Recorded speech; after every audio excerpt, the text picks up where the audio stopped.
Good morning, everyone, and welcome to this morning's collective worship. For those of you who've just joined the school, my name is Reverend Darlene and I'm the local rector, and I usually come into school once a week to join you for collective worship. But of course, at the moment, even though you're all back in school, I can't be, so you just get to see me on the screen. I'm sure that you're all really glad to be back. It's great to be back with your friends and family, and I'm sure that you're all thankful that you can be in one place again.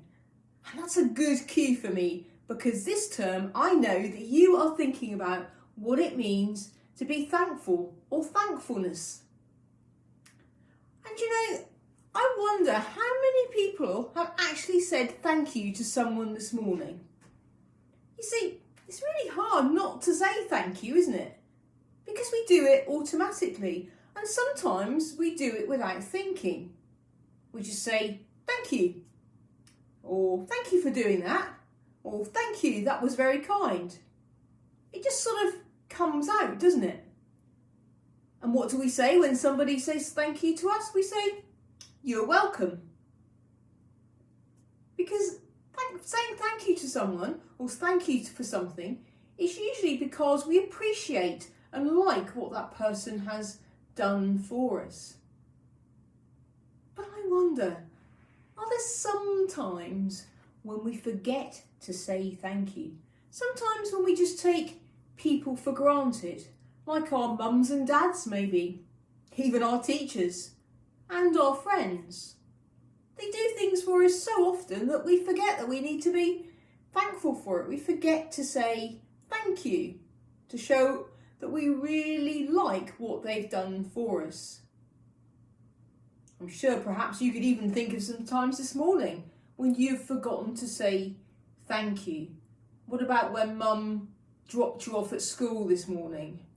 Or perhaps Dad came and woke you up? Or all sorts of things that might have happened, and you just didn't think to say thank you. Do you know, this is not anything new. Lots of people forget to say thank you sometimes, and yeah, even I do as well. We all do it. And there's even a story in the Bible of some people that forgot to say thank you. Now, I know that some of you will have heard this story before.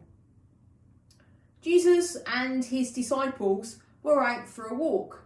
They were actually walking between Judea and Samaria when 10 people came up to them. Now, these weren't 10 ordinary people. These were 10 people that had leprosy, a really horrible, nasty skin disease, which way back then wasn't very easy to cure. They didn't have the same sort of medicines and things that we have now. But they had heard that this man Jesus could heal people. And so they went up to him and said, Jesus, heal us. And Jesus said to them, go and see the priests and you'll be healed. And of course, all 10 of them went off to see the priest. Because in those days, for some reason, the only way you could be properly healed was if you went to see the priest. I'm really glad not too many people knock on my door expecting me to heal them. But that's because we've got proper doctors these days. But after a little while, one of them came back. Jesus was sort of looking around thinking, oh, didn't I send 10 of you away? And he said to the man, wasn't there 10 of you? What happened to the other 9? Well, of course, the man didn't really know the answer to that, did he? But he was the one, that one person who came back to say thank you and to show that he was grateful for what Jesus had done to him. And Jesus said to him, go, your faith has made you well. And Jesus was so pleased that just one of them had come back and remembered to say thank you. And that's the thing. When we say thank you to someone for something they've done or something they've said, then that makes that person feel special as well. So how are we going to do that? How are we going to remember to say thank you? Well, the best way to remember to say thank you is to practice doing it. So this week, let's think about doing that. Let's think about the times when we can say thank you and the times when we can say you're welcome. And try to say, each day say thank you to somebody different for something they have done for us. Or perhaps we can do something that someone can say thank you to us for. A good turn or something that perhaps we wouldn't normally do that helps somebody out and makes them feel thankful for what we have done for them. So let's take a time to be quiet and a time to pray.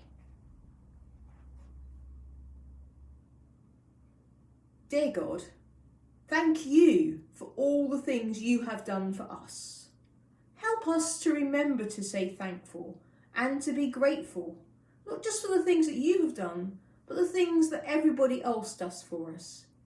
And help us always to respond to others when they say thank you to us.